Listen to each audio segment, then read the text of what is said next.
যদি কলিজা শক্তই হয়, এক ওয়াক্ত নামাজ পড়তে মন না চায় নওজোয়ান, মাঝে মাঝে কবরস্থানে একা দাঁড়াইও, মানুষের লগে যাইয়া পারতা না, 1 লাখ কবরস্থানে দাঁড়াইও একা নীরবে, দিনের বেলাতেই কোনো কবরের সামনে 1 মিনিট 2 মিনিট দাঁড়াইয়া ভাইব এই মানুষগুলো জমিনে কোলাহল করত, এই জমিনে এই মানুষগুলো ব্যস্ত ছিল। আজ পৃথিবী ঠিকই আছে, ওরা আর নাই। আকসিরু যিকরা হাদিমিল লাযযাত, আল্লাহ নবী সাল্লাল্লাহু আলাইহি ওয়াসাল্লাম বলছেন, উম্মত সমস্ত স্বাদ, আনন্দ, উল্লাস, ফুর্তি, সব মজা শেষ করে দিবে যেই মৃত্যু, সেই মৃত্যুকে বেশি বেশি স্মরণ করো। সব সব ঠান্ডা করে দিবে, সব স্তব্ধ করে দিবে, সব স্তব্ধ করে দিবে। আল্লাহ তাআলা বলছে, মিনকুম মান ইউতাওয়াফা মিন ক্বাবলু, আমার বান্দা মনে রেখো আমি কিন্তু সকলকেই যুবক, সকলকেই বৃদ্ধ বানাই না। মায়ের পেট থেকে বের করার পরে চলতি পথে আমি আল্লাহ তাআলা অনেককেই মৃত্যু দিয়ে ফেলি। দেয় কথা বলে না? জন্মিলেই তো বুড়া হয়, প্রত্যেকটি বাচ্চাই তো নিশ্চিত বুড়ো হয়। বুড়ো হয়? 3 বছরের বাচ্চা কবরে নাই, 3 দিনের বাচ্চা কবরে নাই, 6 বছরের বাচ্চা কবরে নাই। তাইলে তুমি কোন হিসাবে ভাবছো তুমি আরো 30 বছর বাঁচবা? আমাদের মৌলানা মুতালেব হোসেন সালিহি, আমার বন্ধু, মৌলানার ওর মেয়ে বাচ্চা হয়েছিল 1 মাস 1.5 মাস, 1 মাস হয়েছে মনে হয়। এই গত 3 দিন আগে এই বাচ্চা অসুস্থ ছিল, 1 মাসের বাচ্চা, 1 মাস। ঢাকা নিছে, মোহাম্মদপুর শ্যামলী বড় হসপিটালে ভর্তি করাইছে। আগের দিন রাত্রে আমারে ফোনে কইতেছে, আনিস, আমি বললাম কি অবস্থা বাচ্চার? ডাক্তারে কি বলুন? মাশাআল্লাহ অনেক ভালো আছে, বলতেছে চিকিৎসা অনেক সুন্দর, ভালো হসপিটাল, খুব বড় সড়ো, অনেকক্ষণ বলল। পরের দিন আবার রাত্র 12:30টার দিকে আবার ফোন দিছে। ফোন রিসিভ করছি আর দেখি ও কাঁদতেছে। আরে কি হইল রে, কাঁদোস খেল? আমার আদরের বাচ্চা, কোলের বাচ্চা মারা গেছে, এই 1 মাসের বাচ্চা মারা গেছে, রাত 10টায় মারা গেছে। তখন আমি যখন শুনছি তখন 12:30টা বাজে। পরে কথা বলতেছি আর সান্ত্বনা দিতেছিলাম, তো বললাম যে বাচ্চাটা এখন কোথায়, তুই কই এখন? তো একটা কথা বলছে, কয় গাড়িতে আমি আমার বাচ্চারে কোলে নিয়ে আইতেছি, আমার বাচ্চা আমার দিকে তাকায় আছে। কি ভাই, 1 মাসের বাচ্চা, এক বাবা মনে করেন সেই ঢাকা থেকে লাকসাম পর্যন্ত এই 5-6 ঘন্টা রাস্তা, ছোট্ট মাসুম বাচ্চা মৃত, যে বাবা কোলে করে নিয়ে আসছে, তার কলিজাটা তখন কেমন লাগছে? কে তোমাকে নিশ্চয়তা দিল বাবা তুমি আগামীর ভোর দেখবা? প্রতিদিন প্রতি রাত ভোর হতে কত মানুষের জানাজার এলান হয়, এমন একটা এলান কি তোমার জন্য হবে না? কবরের কথা শুধু গজল শুনলে হবে? এটা শুধু গজলের জন্য? এ তো ফিকিরের জন্য, এ তো ভাবনার জন্য, চিন্তা ফিকিরের জন্য। এজন্য আজকে আমি মূল কথা, মোটা কথা এটা বললাম। একজন মায়ের পবিত্র দুধ এভাবে ভুলে গেলা, যে মা 2 বছর দুধ পান করাইলেন, এক মায়ের 9 মাসের গর্ভ এভাবে ভুলে গেলা, এত বড় সৃষ্টিকর্তা মহান আল্লাহকে এভাবে ভুলে গেলেন। এমন রবকে ভুলা যায়? এমন মালিককে কেমনে ভুলে মানুষ? এমন রবকে কেমনে সেজদা না দিয়ে পারে? যে রব আমার 24 ঘন্টা আমার অজান্তে, আমি জানিও না আমার কি জরুরত, আমার সে মালিক আমার সকল প্রয়োজন প্রতি মুহূর্তে যিনি পালন করছেন, আমার কাছে পৌঁছিয়ে দিচ্ছেন, এমন রবের নাফরমানি কিভাবে? তাফসীরের মধ্যে আছে রব কাকে বলে?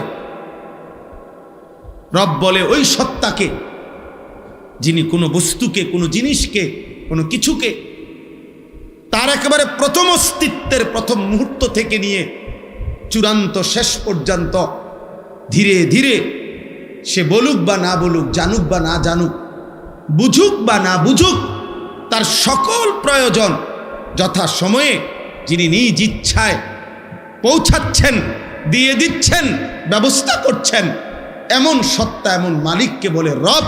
আর সেটা একমাত্র করছে আল্লাহ। এমন রবকে ভোলা যায়? এমন মালিককে সেজদা না দেয় মানুষ? আস্তাগফিরুল্লাহ, আস্তাগফিরুল্লাহ। এজন্য বেনামাজি মূলত নিমক হারাম। আমাদের নিমক হারাম মানে কি?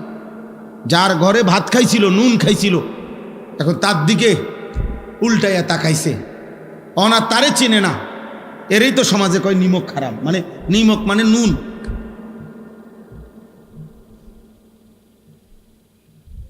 এজন্য বেনামাজি নিমক হারাম, অকৃতজ্ঞ।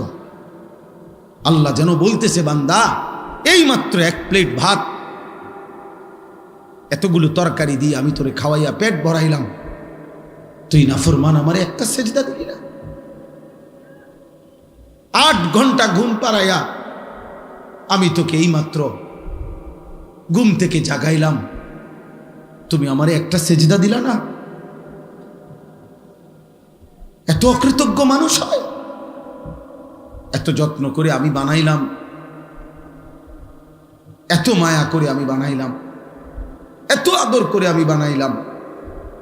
হুয়াল্লাযী খালাকাকুম মিন তুরাবিন সুম্মা মিন নুতফাতিন সুম্মা মিন আলাকাতিন। আল্লাহ বলেন, আমি তো তোমাকে সৃষ্টি করেছি মাটি থেকে, আমি তো তোমাকে সৃষ্টি করেছি বীর্যের ফোঁটা থেকে, আমি তো তোমাকে সৃষ্টি করেছি জমাট রক্ত থেকে, আমি তো এভাবে ধাপে ধাপে তোমাকে 7 ধাপে, 1 ধাপে না। আমি চাইলে কুন বললে হয়ে যেত, আমি যদি বলতাম হও তাহলে সেলিম হয়ে যেত, তাহলে আনিস হয়ে যেত। আল্লাহ বলে না, আমি আল্লাহ মায়ের অন্ধকার জরায়ুতে, মায়ের অন্ধকার রেহেমের ভিতরে কাউকে না ডেকে, অন্ধকারের ভিতরে আমি আল্লাহ একাকী আমার নিজ কুদরতি হাতে আমার যত্নে বান্দা আমি নাক লাগাইলাম, চোখ লাগাইলাম, হাত লাগাইলাম, এমন সুন্দর আকৃতি দিয়ে আমি আল্লাহ শরীর গঠন করে সুম্মা ইউখরিজুকুম তিফলান, এক ছোট্ট ফুটফুটে বাচ্চা হয়ে আমি আল্লাহ মায়ের পেট থেকে বের করে আনলাম। সুম্মা লিতাবলুগু আশুদ্দাকুম, ধীরে ধীরে সেই ছোট্ট বাচ্চার দুর্বল শরীরে অল্প অল্প পরিমাণে আমি আল্লাহ শক্তি দিতে দিতে দিতে যৌবনের পূর্ণ শক্তিতে আমি তো পৌঁছিয়ে দিলাম। সুম্মা লিতাকুনু শুয়ুখা, সেই আমি আল্লাহই আবার পুনরায় শক্ত সামর্থ্য যৌবনের শরীরে আবার ধীরে ধীরে দুর্বলতা দিয়ে আমি বৃদ্ধ বানিয়ে দিলাম। তাহলে আল্লাহ শিশু বলেন, শিশু তো আমি বানালাম, যুবক তো আমি বানাইলাম, বৃদ্ধ তো আমি বানাইলাম, সময়ের প্রতিটা পরিবর্তন তো আমি করেছি, আমি রাত বদলাইছি, আমি দিন বদলাইছি। ফলে শুক্রবার শনিবার হইছে, শনিবার রবিবার হইছে, 2025 2026 হইছে, তোমার 14 বছর 15 বছর হইছে, 15 বছর 16 বছর হইছে, তোমার দিন সপ্তাহ গেছে, সপ্তাহ তোমার মাস গেছে, মাস তোমার বছর গেছে। বান্দা এটা তো আমি করেছি, আমি তোমার করেছি। আমি একসাথে সব শক্তি দিয়ে দিলে তুমি তো পারতা না, আবার আমি যদি একদম দুর্বল বানায় রাখতাম তাইলেও তো তুমি চলতে পারতা না। সবটা আমি করলাম, বিনিময়ে আমি একটা সেজদা পাইলাম না। এই গাদ্দার, এই গাদ্দার, তোরা যারা আজকে এশার নামাজ পড়স নাই, ওঠ এখান থেকে বেটা, নাফরমান, যা এখান থেকে বেটা। তোর মতো নাফরমানের জনপ্রিয়তা দিয়ে আমি কি করবো? আমি কি ভোটে দাঁড়াইছি বেটা? আমি কি ভোটে দাঁড়াইছি বেটা? আমি কি মার্কা নিয়ে আসছি কোনো? যে আপনাদের একটা ভোট আমার দরকার, আপনারা খারাইয়া মতেন আর বইয়া মতেন আর শীতইয়া মতেন, আমারে ভোট দিলে সারব। এটা ভোটের মাহফিল, ভোটের সবাইটা। তাহলে কেন পড়লা না নামাজ?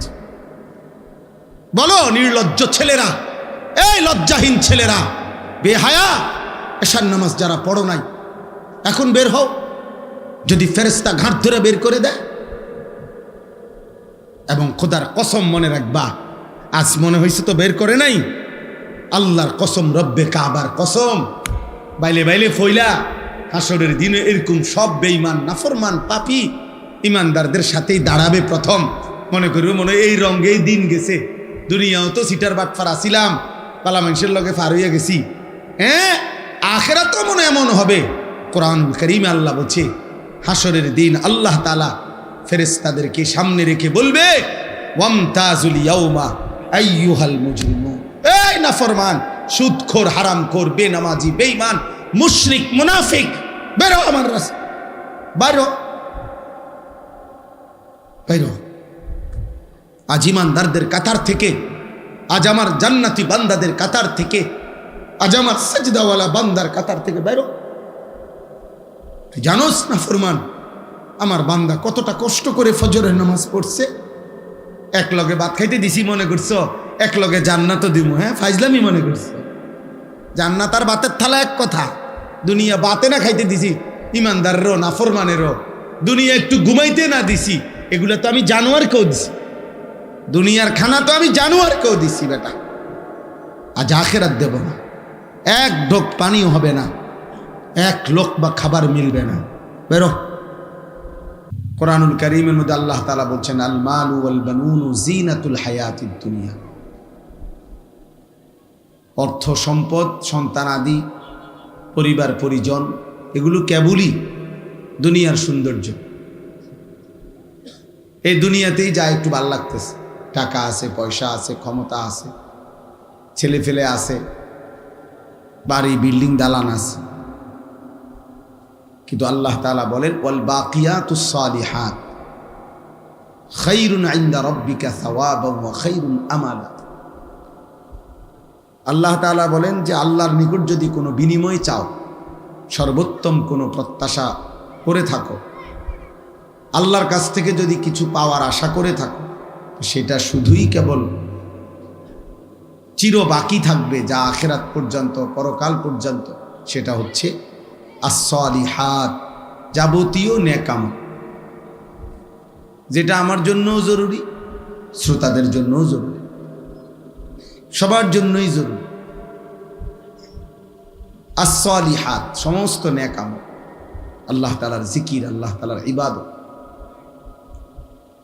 তাহলে এটাই হলো মূল বিষয়। আল্লাহ বলছে, ওই ছেলে, এই ছেলে, এই অপদার্থ, মোবাইল ধরে রাখছো কেন? নিজে নিজে চুল ঠিক করে মোবাইল দিয়ে।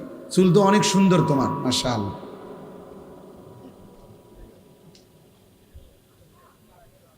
মোবাইল চালায়ও না, মোবাইল ছাড়া। আমি এটা অটোমেটিক, আল্লাহর মেহেরবানি, আমার এটা নজরে পড়ে। মোটামুটি চোখের রেঞ্জ যে দূরে দূরে, এরপরে চশমাও তো আছে।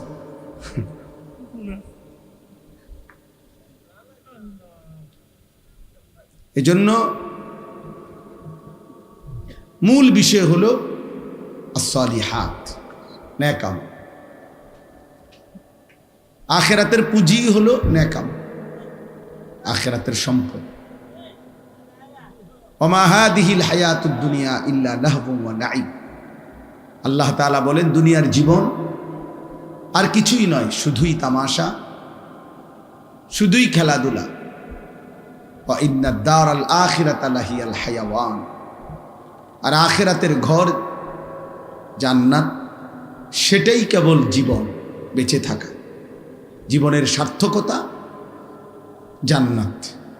আল্লাহ বলছে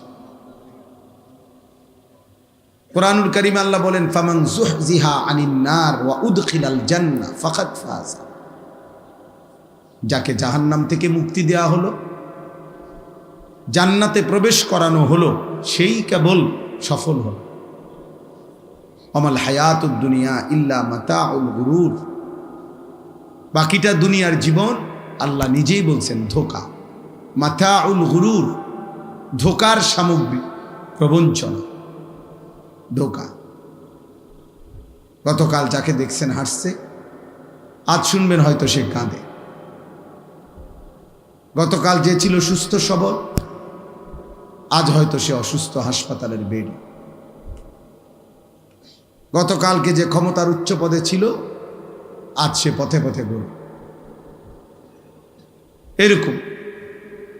তাহলে এই জন্য দুনিয়ার সব কিছুই ধোঁকা। আল্লাহ নবী সাল্লাল্লাহু আলাইহি ওয়াসাল্লাম বলছেন, আদ-দুনিয়া মালউনা ওয়া মালউনুন মা ফিহা। দুনিয়া পুরাটাই অভিশপ্ত এবং দুনিয়ার সব কিছুই অভিশপ্ত, চারটি জিনিস ব্যতীত। নবীজি বলছে চারটি জিনিস দুনিয়াতে অভিশপ্ত নয়। এক নম্বর হলো জিক্রুল্লাহ, আল্লাহ তাআলার জিকির। যখন যেখানেই করা হয় সেটা প্রশংসিত, সেটা অভিশপ্ত নয়। ওয়ামা ওয়ালাহু, যত আমল, যত ইবাদত একজন মানুষকে আল্লাহর প্রিয় বানাবে, বন্ধু বানাবে, আপন করে নিবে, ঘনিষ্ঠ করবে, এমন সমস্ত নেক আমল, এগুলা একটাও অভিশপ্ত নয়, বরং প্রশংসিত। জিকির, তেলাওয়াত, দান, সাদাকা, ওযু, নামাজ, হজ, উমরা, রোজা, ঈদ, কুরবানি, এতেকাফ, এই মনে করেন প্রত্যেকটা নেক আমল যা বান্দাকে আল্লাহর ঘনিষ্ঠ বানায়, বন্ধু বানায়, এটা প্রশংসিত, অভিশপ্ত না। 3 নাম্বার হলো আলিমুন, একজন আলিমে দ্বীন, তিনি সর্বদাই প্রশংসিত, অভিশপ্ত নয়। 4 নাম্বার মুতাআল্লিম, তালিবে ইলম, আল্লাহর কোরআন রাসূলের সুন্নাহ পড়ে যারা, দ্বীন শিখে যারা, ইলম শিখে যারা, আল্লাহর নবী সাল্লাল্লাহু আলাইহি ওয়াসাল্লাম বলছেন তারা কখনোই ঘৃণিত বা অভিশপ্ত নয়, বরং সর্বদাই প্রশংসিত।